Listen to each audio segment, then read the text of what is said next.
Hello students, welcome to daily AIA PGET practice questions organized by Aap Ayurveda classes.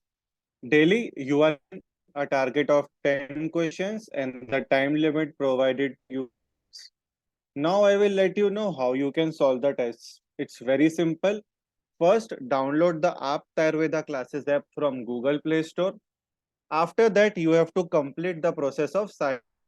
Once signed up, to daily live test course and enrolling, you can start appearing for the test.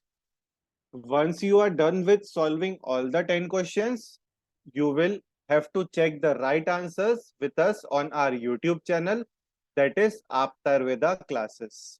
So begin with today's set of 10 questions. The first question is सूची एक को सूची दो के साथ सुमेलित कर सही विकल्प का चयन कीजिए। शारीर रचना का ये क्वेश्चन है। अब देखिए स्टूडेंट्स, सूची एक में यहाँ पर सारे मर्म के नाम दिए गए हैं और सूची दो में उनकी रचना बताई गई है, यानी रचना भेद से उनका क्या बोलते हैं, आपको पता लगाना है कि वो कौन सा मर्म है। तो पहले देखते हैं सूची एक में जो मर्म है उसमें से ऑप्शन ए में कुकुंदर, बी में नितंब, सी इज पार्श्व संधि एंड डी इज अंश। सूची दो में देखते हैं अस्थि, स्नायु, संधि और सिरा। अब एक एक करके इनको हमें जोड़ना है। सबसे कुकुंदर, तो कुकुंदर कौन सा मर्म है? कुकुंदर है संधि मर्म। ठीक है, ध्यान रखिए, यहाँ पे ए लिख लेंगे हम। इसके बाद नितंब, नितंब यह कौन सा मर्म है? नितंब है अस्थि मर्म, तो यहाँ बी लिख लेंगे। सी पार्श्व संधि, पार्श्व संधि है सिरा मर्म। अब देखो स्टूडेंट्स, यहाँ पर पार्श्व संधि आया है, इसका मतलब ये नहीं कि ये संधि मर्म है। यहाँ कंफ्यूज होते हैं बहुत सारे स्टूडेंट्स, तो आपको ये जानबूझकर यहाँ पर डाला गया है कि आपका कंफ्यूजन दूर हो। इसीलिए पार्श्व संधि इज नॉट अ संधि मर्म, इट इज अ सिरा मर्म। ये अपने पास पॉइंट नोट करके रखो, ठीक है। तो पार्श्व संधि हो गया सिरा मर्म और अंश, अंश हो गया स्नायु मर्म। तो यहाँ डी लिख दो। अब क्या होगा हमारा राइट आंसर? चलो देखते हैं। ऑप्शन ए में दिया है A2B3C4D1, ये तो नहीं है। ऑप्शन बी में दिया है A2B1C4D3, ये भी नहीं है। सी में देखो A3B1C4 एंड D2, ये है हमारा राइट आंसर। ठीक है, रेफरेंस देखो कहाँ है, शुश्रूषारी 6th अध्याय, यानी जो मर्म विज्ञानियम अध्याय है वहां से लिया गया है। ठीक है, ऐसे ही जितने भी सारे रचना भेद अनुसार मर्म दिए गए हैं सारे इंपॉर्टेंट हैं, और एक एक करके हमारा जो डेली लाइव टेस्ट रहती है उसके थ्रू हम सारे कवर करने की पूरी कोशिश करेंगे। तो यहाँ answer is option C. Next, नीचे दो कथन दिए गए हैं। अब देखो स्टूडेंट्स, आपके जो AIPGT का पैटर्न है, जो 120 क्वेश्चंस आते हैं उसमें रीजन, असर्शन और स्टेटमेंट ऐसे अराउंड 15-20 क्वेश्चन तो रहते ही रहते हैं। पिछले साल तो लगभग इससे भी ज्यादा थे। तो हम हमारे डेली लाइव टेस्ट से क्या कर रहे हैं, आपकी प्रैक्टिस करवा रहे हैं क्वेश्चंस की। तो चलिए यहाँ पे देखो दो कथन दिए हैं। कथन एक क्या कहता है, भाव प्रकाश अनुसार सूत का काल 6 मास बताया गया है। ठीक है। काश्यप कथन दो बोलता है काश्यप अनुसार सूती का काल 4 मास बताया गया है। उपरोक्त कथनों के आलोक में सही विकल्प का चयन कीजिए। अब देखो स्टूडेंट्स, यहाँ पर भाव प्रकाश ने सूती का काल बताया है 6 मास, ये स्टेटमेंट बिल्कुल गलत है। क्यों? बिकॉज भाव प्रकाश कहते हैं कि 4 मास का होता है सूती का काल। काश्यप कहते हैं काश्यप कहते हैं सूती का काल 4 मास, ये भी स्टेटमेंट गलत है। क्यों? बिकॉज काश्यप ने बताया है 6 मास, तो ये इंटरचेंज है। ठीक है, भाव प्रकाश ने 4 मास बताया है और काश्यप ने बताया है 6 मास। ठीक है, मतलब दोनों ही कथन गलत है यहाँ पर। राइट आंसर मैंने आपको बताया कि भाव प्रकाश फॉर 4 मंथ्स और काश्यप 6 मंथ्स। तो यहाँ हमारा राइट आंसर क्या होगा? Second option. कथन एक और कथन दो दोनों गलत हैं, इंपॉर्टेंट है ये। ठीक है, बाकी आचार्यों के अनुसार भी सूती का काल आप जरूर याद कीजिए। योग रत्नाकर ने भी 4 मास बताया है, तो इसको नोट करके जरूर रखिए आप, इम्पोर्टेंट है ये। नेक्स्ट क्वेश्चन नंबर 3, चतुर्मुखी संशोधन पद्धति किस कमेटी से संदर्भित है? ठीक है, ऑप्शन ए देखिए, उडुप कमेटी। ऑप्शन बी दिया गया है भोर कमेटी। ऑप्शन सी दिया गया है Chopra committee. And last option that is Vyas committee. ठीक है, अब ये देखो आपके जो आयुर्वेद इतिहास का सब्जेक्ट है, उसमें जो कमिटीज आई है सारी, वो एक इम्पोर्टेंट पॉइंट है। जब हम हमारा सब्जेक्ट वाइज लेना शुरू करेंगे एआईपीजीटी के क्लासेस, तो वो पॉइंट भी वहां पर डिटेल में कवर होगा। अब यहाँ राइट आंसर ध्यान में रखिए, उडुप कमेटी में चतुर्मुख संशोधन पद्धति बताई गई है। ठीक है, नोट करके रखिए इसको, इम्पोर्टेंट है। इसके अलावा उडुप कमेटी जो है, उनकी स्थापना कब हुई थी? 1958 में हुई थी। तो ये पॉइंट नोट करके रखिए आप अपने पास। पदव्युत्तर शिक्षण, यानी एक प्रकार से पदव्युत्तर यानी पीजी के लिए जो शिक्षण रहता है, वो भी उडुप कमेटी ने ही बताया है। भोर कमेटी, भोर की कमेटी की स्थापना हुई थी 1945 में। ठीक है, और देश चिकित्सा पद्धति के सभी निर्णय अधिकार की जो स्थापना है वो भोर कमेटी में हुई थी। और आर एंड डी यानी जिसे हम रिसर्च एंड डेवलपमेंट कहते हैं, वो भी भोर कमेटी के अंतर्गत आता है। तो ये पॉइंट नोट कीजिए। चोपड़ा कमेटी की स्थापना 1946 में हुई थी। कहीं कहीं पर 47 भी आया है, तो ऑप्शन पे डिपेंड करेगा इसका आंसर। ठीक है, अब इसमें क्या बताया गया था, इसमें जो अध्यक्ष थे वो थे रामानाथ चोपड़ा जी। और उन्होंने मिश्रक वैद्य पद्धति, इसका एक पाठ्यक्रम भारत भर में प्रदर्शित किया था। तो वो ध्यान में रखिए आप। और जो लास्ट कमेटी है व्यास कमेटी, व्यास कमेटी की स्थापना हुई थी 1966 में। और इनके जो अध्यक्ष थे वो थे श्री मोहनलाल व्यास जी। इन्होंने शुद्ध आयुर्वेद अभ्यासक्रम वो इम्प्लीमेंट किया था। तो ये ध्यान में रखिए आप, इम्पोर्टेंट पॉइंट्स हैं। तो यहाँ चतुर्मुखी संशोधन पद्धति ये किसके अंतर्गत बताया गया है? ये बताया है उडुप कमेटी के अंतर्गत। Option A is correct. Question number 4, भेषज रत्नावली अनुसार अविपत्तिकर चूर्ण का रोगाधिकार है। ठीक है, ऑप्शन ए पांडु, बी अम्ल पित्त, सी अतिसार, एंड डी छर्दी। अब देखिए यहाँ पर अविपत्तिकर चूर्ण, यूजुअली अगर आप ओपीडी में बैठे हो तो इन जनरल भी आप ऐसे क्वेश्चंस क्या बोलते हैं सॉल्व कर सकते हो। आपने इंटर्नशिप वगैरह में एक्सपीरियंस लिया है। तो अविपत्तिकर चूर्ण हम यूजुअली अम्ल पित्त में देते हैं। नॉट नेसेसरी कि आपको पता होना चाहिए कि भेषज रत्नावली ने बताया है इसको। बट अगर आप लॉजिक लगाएं चारों ऑप्शंस में से, तो आप समझ जाएंगे। इसका राइट आंसर है अम्ल पित्त। इसका रेफरेंस दिया है भेषज रत्नावली 56 अध्याय श्लोक नंबर 28। ठीक है, अम्ल पित्त फॉर अविपत्तिकर चूर्ण, इसको नोट करके रखिए, ऑप्शन बी इज करेक्ट। दिए गए चित्र देखिए स्टूडेंट, हमारा जो पीजीटी का जो पेपर सेट करता है, उसमें उन्होंने पिछले 3 साल से इमेज बेस्ड देने की भी शुरुआत की है। तो इसमें से आपको जो क्वेश्चंस क्या बोलते हैं आते हैं, उसमें या तो द्रव्य गुण के इमेजेस दिए जाते हैं, या फिर आपको यंत्र के इमेजेस देंगे, या फिर बंध के इमेजेस देंगे, या फिर जो हम रसशास्त्र में यंत्र पढ़ते हैं उनके इमेजेस देंगे। तो हम हमारे डेली लाइव टेस्ट से आपसे वो क्वेश्चंस की प्रैक्टिस करवाएंगे इमेज वाले। तो यहाँ पे देखिए एक इमेज दिया गया है, आपको पहचानना है वो इमेज कौन सा है, कौन से द्रव्य का है। ऑप्शन ए दिया है गंभारी, बी पलाश, सी दंती, एंड डी इस चित्रक।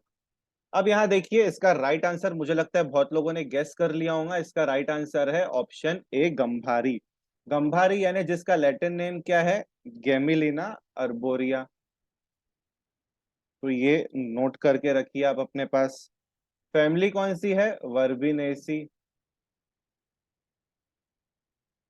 ठीक है, और इसे चरक में शोथहर, विरेचनोपग और दाह प्रशमन इसके अंतर्गत काम किया जाता है। सुश्रुत में इसे बृहद पंचमूल में से एक गिना जाता है। अग्निमंथ, बिल्व, शयोनक, पाटला, गंभारी। ठीक है, ये ध्यान में रखिए, इंपॉर्टेंट है। वन ऑफ द बृहद पंचमूल। बाद अगर हम इसके पर्याय देखेंगे तो इसका पर्याय दिया गया है श्रीपर्णी। इंपॉर्टेंट है, इस पे क्वेश्चंस आते हैं। श्रीपर्णी किसका पर्याय है? तो ये गंभारी का पर्याय है। मधुपर्णी का भी कहा जाता है, काश्मरी भी कहा जाता है। क्यों? क्योंकि इसके जो वृक्ष रहते हैं वो बहुत सुंदर रहते हैं। तो ये सारे पॉइंट्स जो हैं आपको ध्यान में रखने जरूरी है। एक प्रकार से शोथ में हम इसका यूज करते हैं। इसका गुण रहता है गुरु, रस रहता है तिक्त, कषाय मधुर, विपाक रहता है कटु और वीर्य रहता है उष्ण। इसका जो फल है उसका शीत वीर्य रहता है। तो ये ध्यान में रखिए पॉइंट। सो यहाँ आंसर इज ऑप्शन ए, गंभारी। अब देखिए क्वेश्चन नंबर 6। सूची एक को सूची दो के साथ सुमेलित कर सही विकल्प का चयन कीजिए। शल्य तंत्र का ये क्वेश्चन है। सूची एक में देखिए सारे अश्मरी के प्रकार दिए गए हैं। सूची दो में उनके लक्षण दिए गए हैं। सूची एक में वातजश्मरी, पित्तजश्मरी और कफजश्मरी बताया गया है। सूची दो में कुकुटांग, प्रतिकाश, कदम्ब पुष्पवत कंटकाचिता और भल्लातक अस्थि प्रतिमा। अब देखिए स्टूडेंट्स, यहाँ पर क्वेश्चन बहुत ही सिंपल है। आपको जस्ट अश्मरी के स्वरूप को उनके प्रकारों के साथ मैच करना है। तो यहाँ पर जो वातजश्मरी है, वातजश्मरी का स्वरूप कैसा है? कदम्ब पुष्पवत। ठीक है। पित्तजश्मरी का स्वरूप कैसा बताया है? भल्लातक अस्थि प्रतिमा। और जो कफजश्मरी है उसका बताया है कुकुटांग त्वक प्रतीकांश। तो हमारा राइट आंसर क्या होगा? A2, B3 and C1। Option A यहाँ पर करेक्ट होगा। रेफरेंस दिया गया है सुश्रुत निदान स्थान के तीसरे अध्याय में, श्लोक नंबर 8 से लेकर 10। ठीक है, यह स्वरूप इंपॉर्टेंट है स्टूडेंट्स। यहाँ पर जनरली क्वेश्चंस पूछे जाते हैं, तो हमारी कोशिश यही है कि एक ही क्वेश्चन के अंतर्गत हम सारे स्वरूप आपको जो इस अध्याय में, अश्मरी अध्याय में दिए हैं, वो पढ़ाने की कोशिश करें। तो राइट आंसर क्या रहेगा? Option A. नोट करके रखिए इसको। Question number 7। सुश्रुत अनुसार असंचार्य तू या मात्रा डैश डैश डैश सह। पंचकर्म का ये क्वेश्चन है। पहले मीनिंग समझ लो क्या है। असंचार्य तू या मात्रा मीन्स एक प्रकार से जिसका मुख में क्या बोलते हैं, सेवन करने के पश्चात संचारण नहीं किया जाए, यानी उसे हिलाया डुलाया नहीं जा सकता है। तो ऑप्शन देख लेते हैं। ऑप्शन ए कवल, बी गंडूश, सी नस्य और डी धूम। ठीक है, अब देखो इसका राइट आंसर पहले मैं आपको बता देता हूं। जिसका संचारण मुख में नहीं हो सकता है उसका आंसर है गंडूश। गंडूश एकदम पूरा मुख भर के लेना चाहिए, ऐसा बताया गया है चरक में। लेकिन कवल के संदर्भ में क्या कहा गया है? संचारण। ठीक है, सिर्फ एक मात्रा का, एक वर्ड का डिफरेंस है दोनों में, एक लेटर का डिफरेंस है, ऐसा मुझे बोलना चाहिए। अगर यहीं पर संचार्य तूय मात्रा आया तो आपको कवल को टिक करना है। इसीलिए क्वेश्चंस को ध्यान से पढ़ो, मीनिंग समझ के पढ़ो, तभी ही हमारे को हम अच्छा स्कोर कर सकते हैं एग्जाम में। ठीक है, तो आंसर इज गंडूश। रेफरेंस दिया है देखो, सुश्रुत चिकित्सा में 40वां अध्याय, श्लोक number is 62। Option B second is correct. Next question number 8। जननी सुरक्षा योजना की शुरुआत कब हुई थी? ऑप्शन ए देखो 21 अप्रैल 2005। ऑप्शन बी दिया गया है 12 अप्रैल 2005। ऑप्शन सी है 12 अप्रैल 2007। एंड ऑप्शन डी दिया गया है 21 सितंबर 2005। तो यहाँ ये ऐसे क्वेश्चंस रहते हैं जो आपको थोड़ा बहुत हम जो प्रिवेंटिव सोशल मेडिसिन का टॉपिक पढ़ते हैं कि कौन से दिन पे क्या मनाया जाता है, किसकी शुरुआत कब हुई, उस पे भी जनरली क्वेश्चंस आते हैं। तो थोड़ा हमें उस टॉपिक की तरफ पे भी फोकस करना है। तो यहाँ क्वेश्चन नंबर 8 है, उसका जो आंसर है दैट इज ऑप्शन सेकेंड। 12 अप्रैल 2005 को शुरुआत हुई थी जननी सुरक्षा योजना की। इसे नोट करके रखिए। Question number 9। अष्टांग हृदय अनुसार शतजकास में कारणीभूत दोष है। ठीक है, रोग निदान का ये क्वेश्चन है। ऑप्शन ए वात, बी कफ, सी वात पित्त एंड डी वात कफ। अब देखिए इसका जो रेफरेंस दिया है, रेफरेंस है अष्टांग संग्रह निदान 3rd अध्याय श्लोक नंबर 34। एक एक पॉइंट यहाँ पे ध्यान में रखिए कि अष्टांग हृदय अष्टांग संग्रह किसी के भी अकॉर्डिंग पूछा, यहाँ पर रेफरेंस अष्टांग हृदय कर लीजिए। किसी के भी अकॉर्डिंग अगर पूछा जाए शतज कास के बारे में तो उसमें वात और पित्त को ही टिक करके आना, क्योंकि इसमें अलग अलग आचार्य के अनुसार अलग अलग क्या बोलते हैं मत मतांतर नहीं किया गया है। तो उस मामले में आप निश्चिंत रहिए। इसका राइट आंसर है ऑप्शन सी वात पित्त। क्या हम फंडा बनाते हैं जो शतज कास रहता है, मतलब जो ट्रॉमा से उत्पन्न होता है, क्षत यानी ट्रॉमा, वो एकदम वीआईपी रहता है। ठीक है, यानी व्यक्ति को अगर ज्यादा ट्रॉमा हुआ तो पर्सन समझो उसकी मृत्यु निश्चित है। इसीलिए ऐसे कास को हमें संभाल के ट्रीट करना चाहिए, इसीलिए हम फंडा बनाते हैं वीआईपी। अब देखो वी फॉर वात और पी फॉर पित्त, इसीलिए हम यहाँ पर बोलते हैं कि वात और पित्त दोष इसमें कारणीभूत रहते हैं। तो ध्यान में रखिए इसका आंसर है ऑप्शन सी वात एंड पित्त। क्वेश्चन नंबर 10 हमारा आज का आखिरी क्वेश्चन।